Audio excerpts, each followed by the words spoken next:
And in P7, my first topic is skeletal, as in muscular skeletal system. And my theme is human body. But remember, this child began from baby class even. Head, shoulders, knees and toes. Knees and toes. Knees and toes. Head, shoulders, knees and toes. Eyes, ears, nose, and mouth. Which class is that?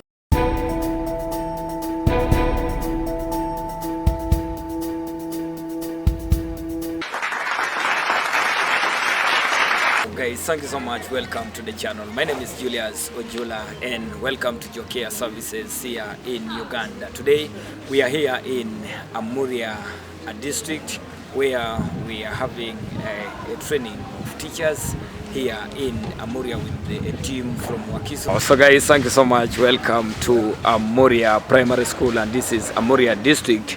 The team you're seeing in front of the camera here is a team from Lead Education Consultant, and let me give the leader to say something before we go and address the teachers here in Amuria. Yeah, I think our main target is to make sure that all the districts can change the performance as we try to train all those ones on basic techniques on how we can handle reading and writing using the telephonics and contradicting concepts that are limiting most of the schools from performing very well. Still, we want to train teachers on having the modern methods while teaching the children. But these themes begin right away from P1. Which theme did you hear of? And I tell you where it begins. Anything you heard of? Human body.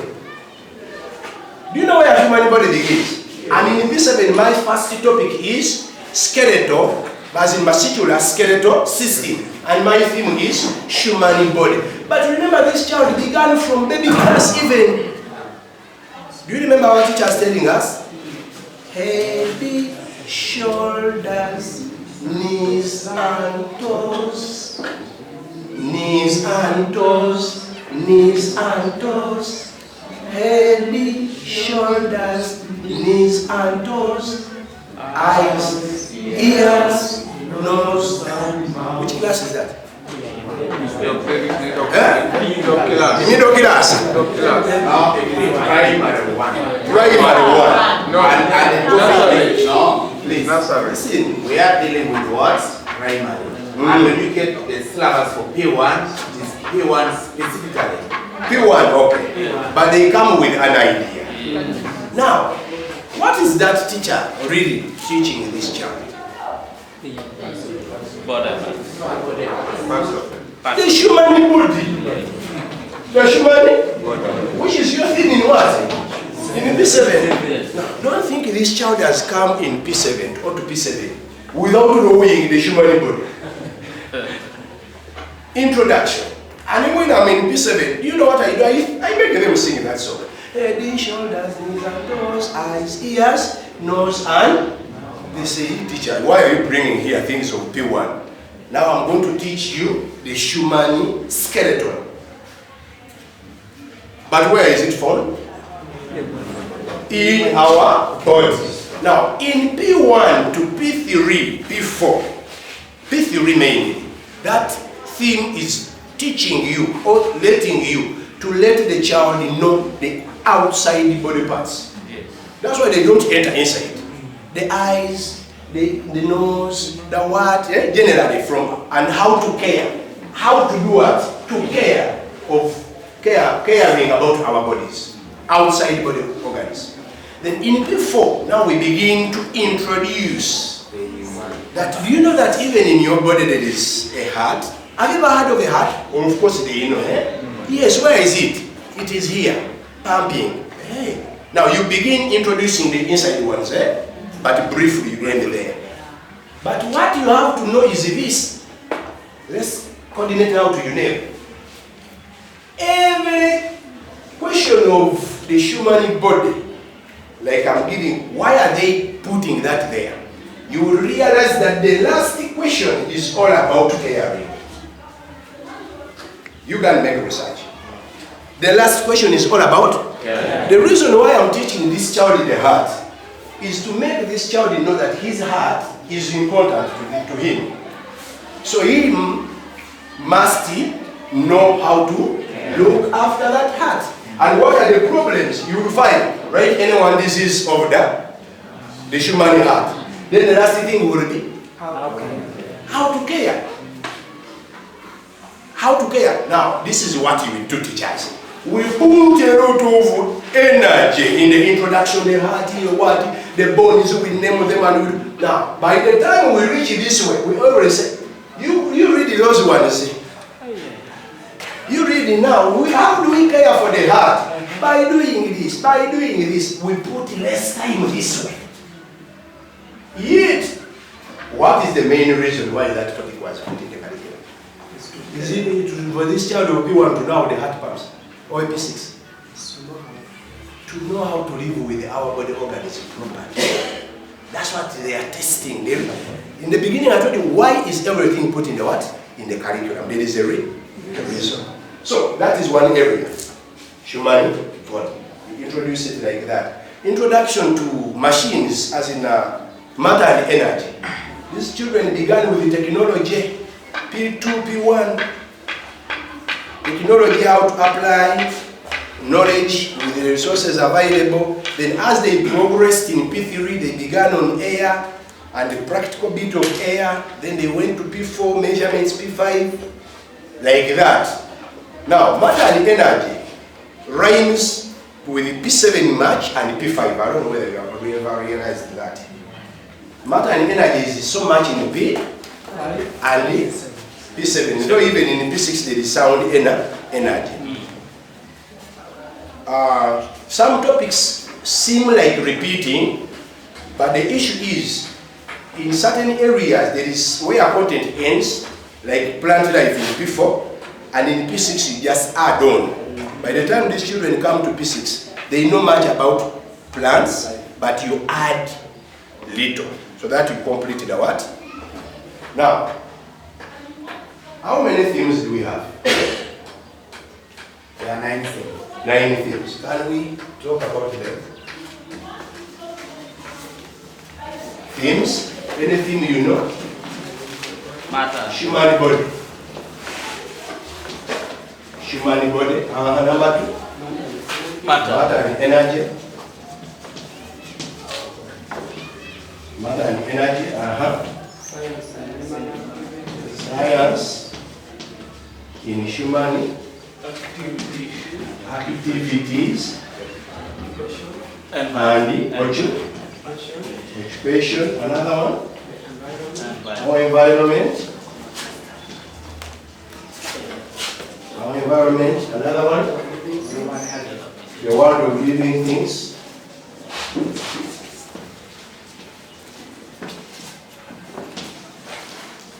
The world of living things. Number 6.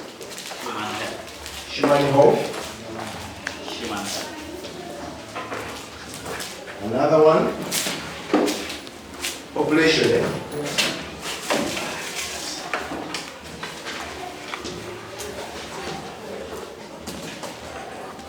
Everything is supposed to be represented in the what?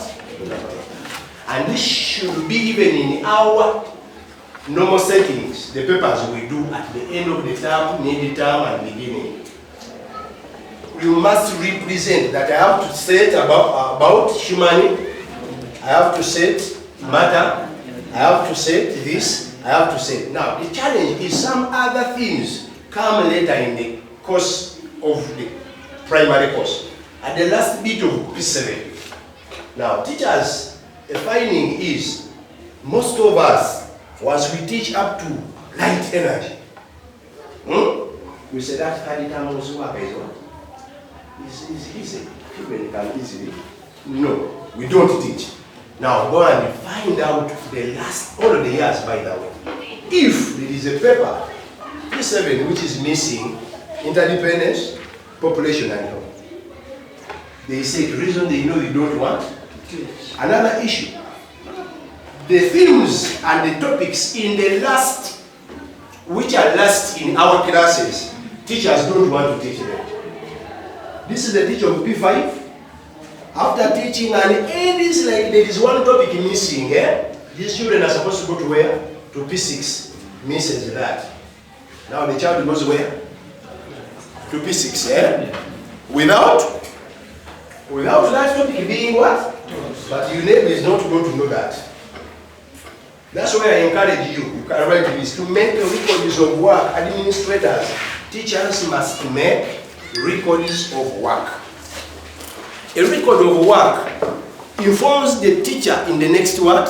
Class. But please, maybe due to the factors, like maybe we've got problems here, I did not manage to teach this topic. You have to make a record of work and all the areas must be taught. If the teacher didn't teach that topic, you must. Or if, put that very teacher on the timetable so that he comes in your class to finish his work. His work, you did not. One of the problems why children fail our examinations and do not, that they are having gaps of what they left not being covered, and that goes to us as what? As teachers. We must teach everything. In which tense are we supposed to talk about the competences, which are language? According to the curriculum, which tense are you supposed to use? The present, the continuous present, not the past. Because teaching is current, like I'm in class now, and I'm doing it. What does the curriculum concentrate on? The competences. Do these competences, what do they target? Yes. Okay. What do those competences, the subject and language, target? These competences target the learner. Target the? Can you give me one introduction of your competences? After reading this, what do you say? The learner. I don't know whether you know that. What the meaning of that? Not the teacher, but the learner. Let's go to language. The learner. The learner reads. The learner spells. The learner writes. The learner pronounces. The learner constructs. The learner. They are talking about the learner because it's the person who brought us here. So we take it. He's going to pronounce these words, he's going to read these words in relation to the content. Now that is subject. I'm talking about bones. So the learner must spell bones. The learner must read bones. The learner must name the names of the bones, and naming them, writing them, spelling them, pronouncing them, and it will guide you, a guide. And the guide doesn't take a lot of time in guiding. You guide them on how those words come to be. This book here, this was behind after making research. I was in Amuria with these people. And one of the things I begin with you, even here I'm going to tell you, spellings. And you are going to see. You will stand. I'm not going to come there to assure you. You will mark yourself and you will know. 100. I have here 100 to 100. 140 problems of spellings. Now, if I wanted to make your child fail, which is not good, and we should not set papers to make children fail, I can just say it, and these are the answers. Problems. But do you know the words?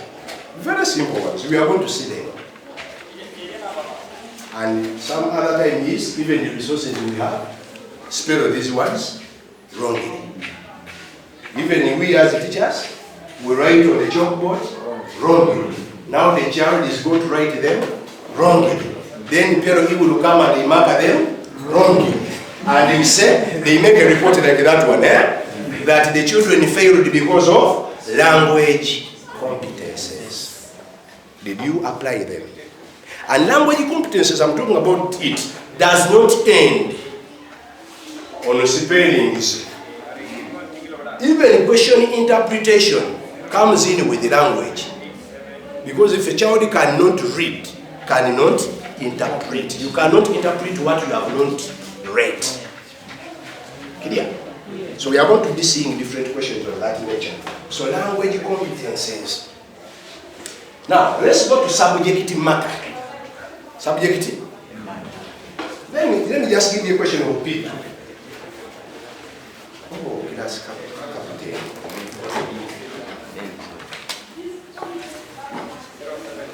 I'm beginning with my first question. You write it somewhere. You don't write it, you write the answer.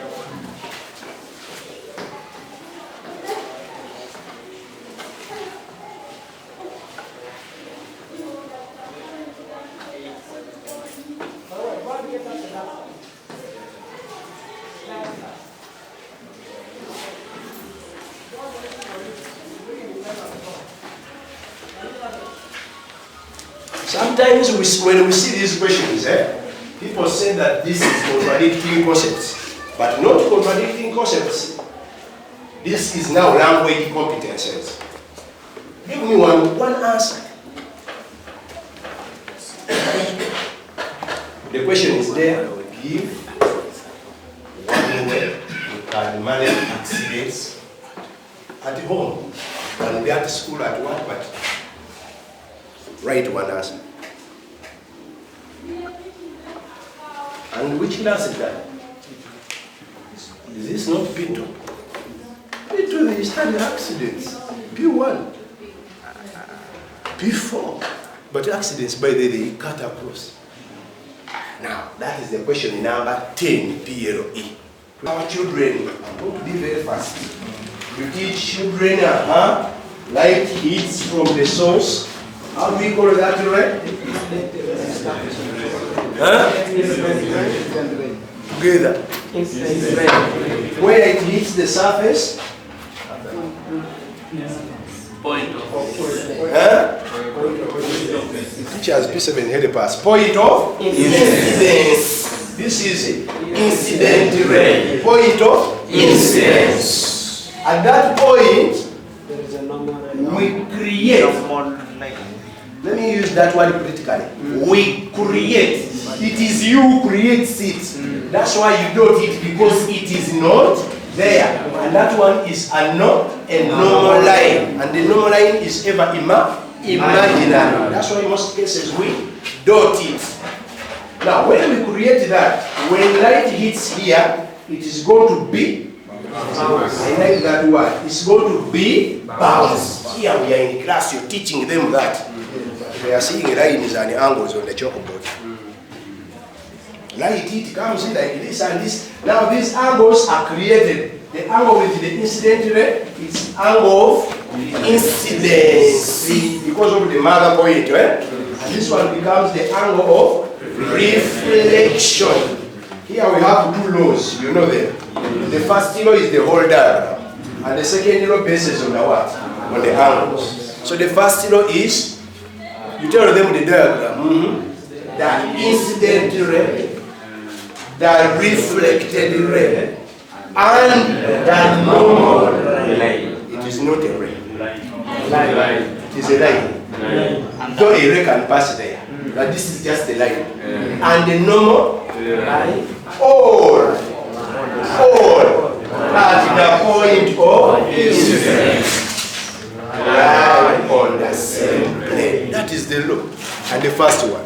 The second one is the angle of incidence is always equal to the angle of reflection. I'm not going to go into calculations. You know them. But I want you to, when you go to class after teaching X, Y, and Z, you say,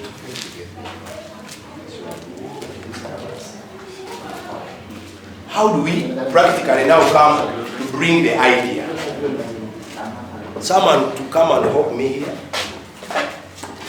You go the other side.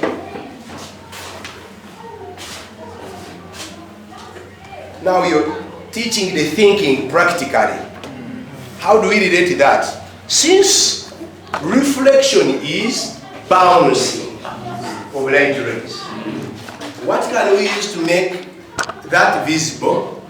A ball. Because a ball bounces. The child will ever remember reflection. He brought a ball and the ball bounces. Will write something at least. Now, we are having the incident ray is the ray which comes from the source to hit the surface, which is shining to reflect. Where it hits, where it becomes a point of incidence. So you're going to show me those things, those areas. Now we begin. You communicate with me. When I do this, you will see it. 1, 2, 3, we go. How many of you have seen the incident ray? You didn't see it? You saw? By show of hands, how many of you saw it? Someone come and show me where the incident ray was. Huh? Show me where the incident ray was. Incident ray. Oh, give him a clap. Very good. Let's do it. Show me where the incident ray was. Not where it was coming from. It where it? What did I ask you? Say where it was. It is the same. It was. So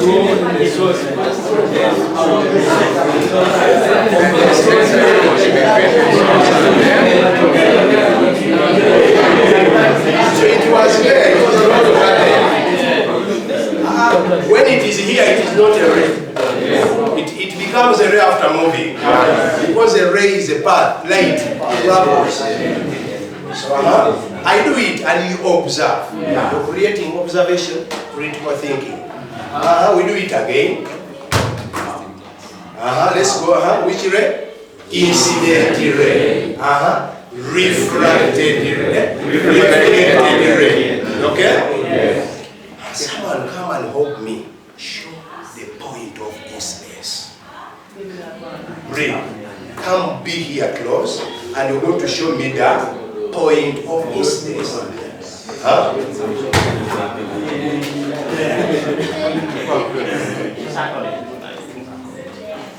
Was the point of incidence real? Yes, it is there. Was the incident ray real? Yes. What about the reflected ray? Yes. Normal. Who saw the normal? The normal was not there. No. You saw the normal? There is something I would like to say. When you go to the normal is always there when you have what? When you have what? The apparatus and you're using a glass.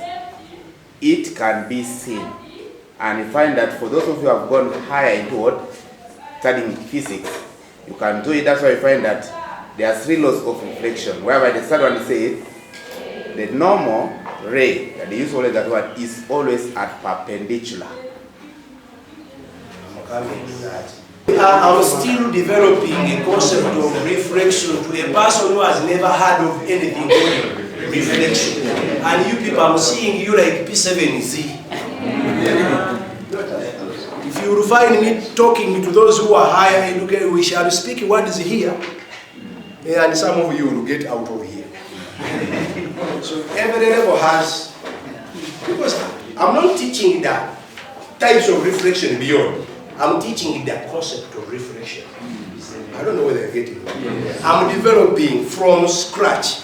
We teach from unknown. From simple to complex. So I cannot begin that. And you're going to see, the more I'm going on, I'm going to be adding in tricks up to where I end. By the way, there is somewhere I have to end, even if I know beyond. So, you're developing a concept that light comes, hits at a what? You see it and it goes off. That is reflected. Now, this child is now bringing this to understand that if I put here my sun or anything, a source of light comes at a certain angle, it hits. Now I'm bringing in the issue of the angles. I want you to observe. The first one was just data. Now I'm bringing in the issue. You realize that if light has come to the ground here, or to the surface at 60 degrees, it is likely, or it is supposed to bounce at 60 degrees in the case of regular reflection. Two types of reflection now. Yeah? Now I want you to observe the ball. If I hit that ball and it goes at that angle, it will come out at that very angle. But you have to use a ball which is okay. Use a ball with less pressure than this. So when I put it at this angle, it comes back at that angle. When I put it at this angle, it comes back at that angle. When I put it at that angle, it will slide off at that angle. Are we there? Yes. Now the situation comes if now, after teaching all of that, now you begin testing. Have you seen the concept of angles? Yes. It means this angle glancing 1 should be equal to glancing 2. If this is a 60, this is a what? 60. Now these children are studying mathematics. First wait. These children are studying mathematics and they study these other angles. Now, there is mathematics, there is science. Somewhere they relate, somewhere they contradict in the principles. The child will, if they ask a child to give this one, wise children, they will say two of these ones plus this is equal to 100 what? Which is wrong, according to science. Now you bring in the second law. So if this has come at this and our perpendicular is at 90 degrees, this is ever at 90 degrees, that is perpendicular. The balance over this is the answer where? Here. If they go to calculations. But if you get this one, of course this one is equal to this. Because if I'm using this to get this and this is equal to this, so the balance becomes. You understand the concept? So those are the angles. Now, children, in your books, in your what? I want to get someone to come and complete for me this. You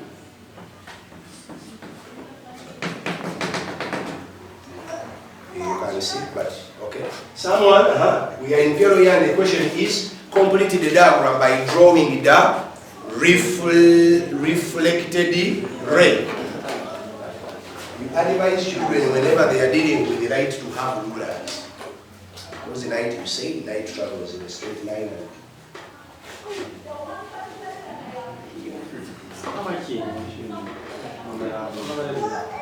That is one child, okay?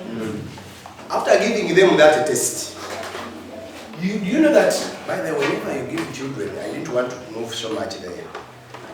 You do this when you're teaching. Let the children have the normal books and the side worker books. If you don't have them, let them have papers. Yeah? This one, you tell them, can you draw that and complete? Everyone who completes, then you pass. This is where you're going to find different responses. And my child X has completed like this. Very good, but he has put the arrow like this. Don't beat that one. You bring that very what? Now you come.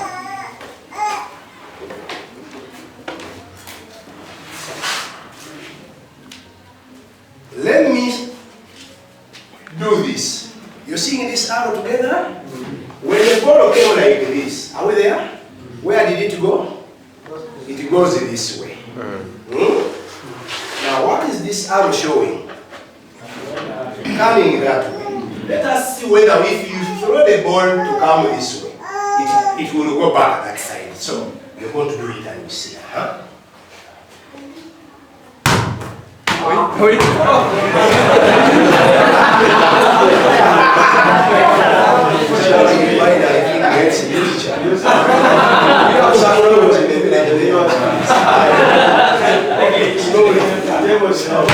So if you hit it from there, it must come this way.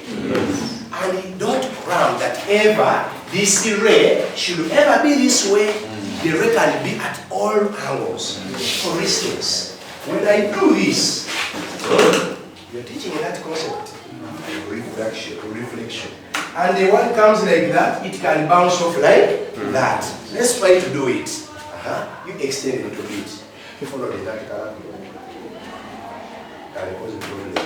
You're seeing now? Doesn't mean that ever it should be like that. I can do that. Let's do incident ray, point of instance, reflected. This child will never forget that. Now, in your books, complete for me this one.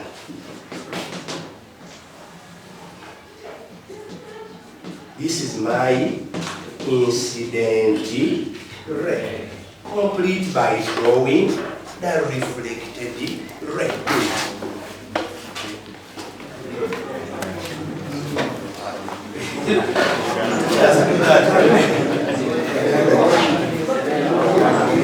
In your book, diagram as you've been completing these ones. And I'm giving you 1 minute. Straight.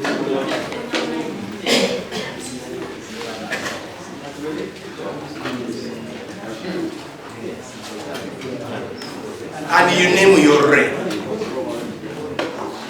90 degrees at the same point. So my answer is correct. Even mine is correct now. The debate has come.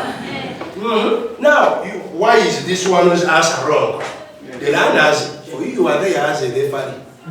Now, the issue is, this one is saying the ball came like this, and it moved here, and it came